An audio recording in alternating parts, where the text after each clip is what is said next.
Hi, everyone. This is Fred Soroka. I'm here with Professor Eric Lee. And Eric, thank you for taking the time to record another one of these little thought pieces. Glad to be here. You teach TA 318. In there, you spend a decent amount of time going through taking deductions for a home office. Mm-hmm.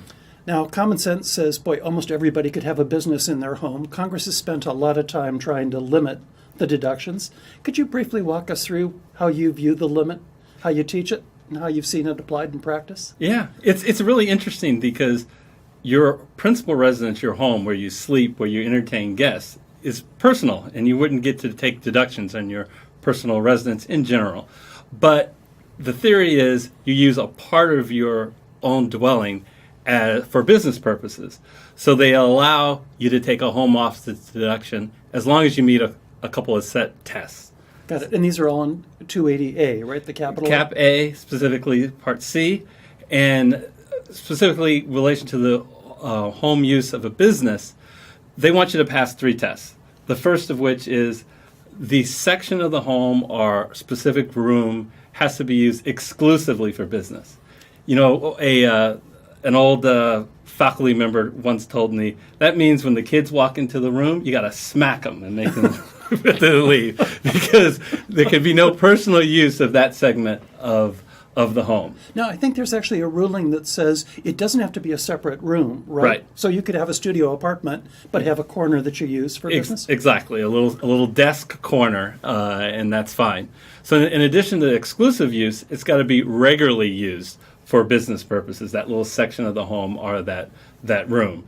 So not once a month, but throughout the year on a regular basis. Got it. And the third prong piece of that test can be met in one of 3 ways. As a practical matter, the first 2 ways are kind of hard. One is it's a separate structure from the dwelling unit, which would have to be like a grandma's in-laws home that's detached and separate. The other possibility is if you use on a regular basis to meet clients, our customers, our patients in that home office. And as a practical matter, most taxpayers aren't qualifying under that 3-prong test on either of those 2 roles. So what they try to get under is that the home office is actually the principal place of business of that taxpayer. Got it. And how do you define a principal place of business? Because Well, I'd imagine that you could get into trouble with your city zoning and stuff like that. Yeah, the argument, and as set forth in the Solomon case, is principal place of business is determined by 2 tests. Is how often it is used and the relative importance of the activity in the home. So Solomon had an orthopedist, not an orthopedist, an anesthesiologist, and he did work at home in relation to billing.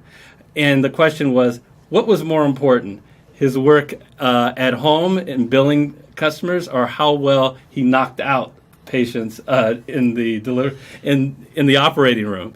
And I'll let you decide if he's going to make a mistake, would he prefer to be on the bill or in the drugs that's administered? Well, common sense would suggest that it's in the hospital. It's a principal place of business. But common sense has very little to do with tax law.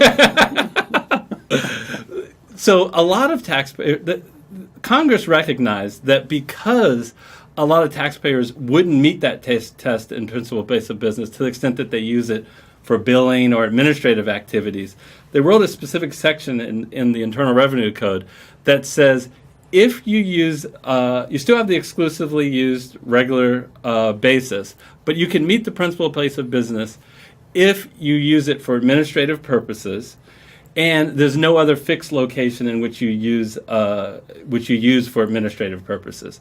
And what that's nice is because you would normally fail the Solomon case, but here's a case where if it's administrative or management functions, you'd pass the test. And that's in C1, the extra language at the bottom? Yes. Got it. So if I'm a rock band and I practice in my garage, but that's also where I keep records of where I'm going to get booked, I'm probably okay. I'm a contractor.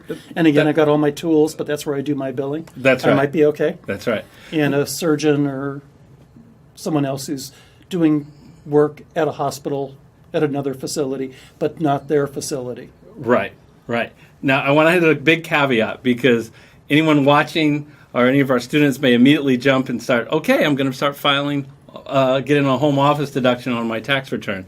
There is a specific rule if you are self-employed versus you're an employee. Got it. And let me guess, the rules are meaner to employees. That's right. It's a lot easier if you're self-employed.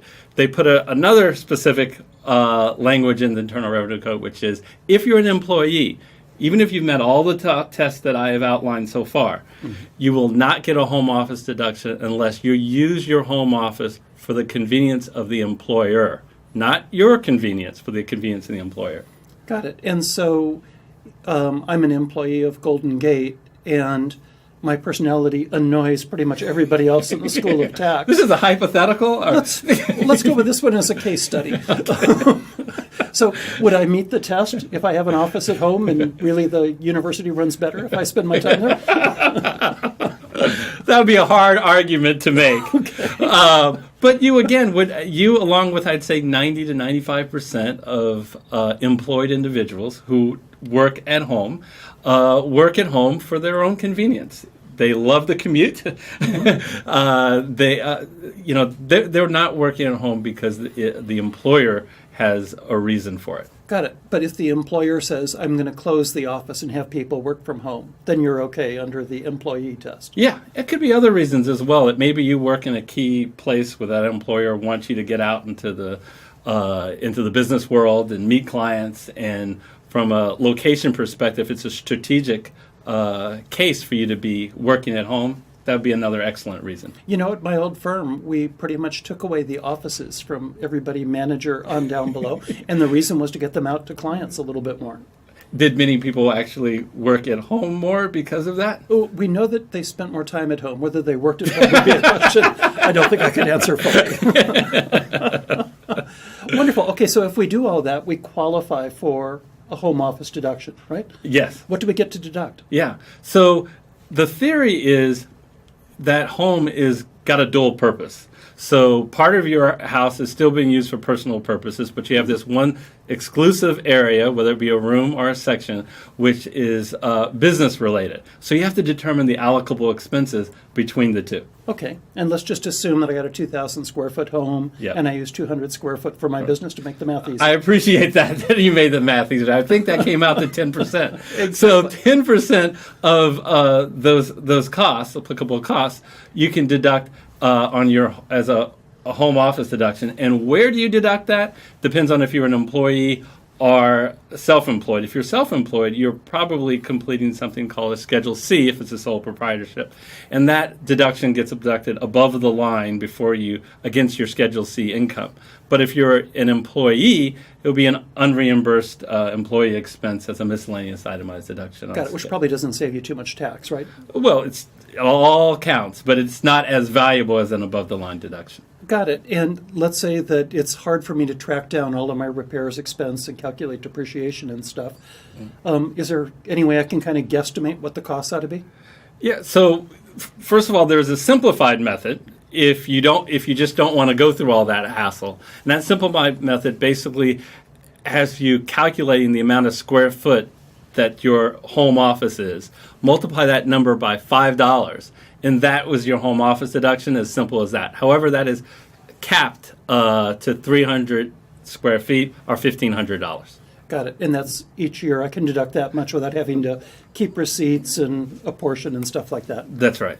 Got it. And then to the extent that I've got, let's say, $1,500 worth of deductions, if I only have $1,000 of gross receipts in my business, can I offset income from other sources? No, you can't. It is your home office deduction is limited to the income of that same business. Got it. So all I can do is reduce the tax I owe on this business that I'm running out of my home. That's still not bad. If I'm self-employed, it probably reduces my self-employment tax also, which is a big number. Absolutely. Absolutely. Wonderful. Eric, this makes an awful lot of sense. Thanks so much for taking the time. Yeah, it's definitely something that I think is misunderstood in the real world. So I think it's important for all tax practitioners to understand the rules and be able to apply it for their clients. Wonderful.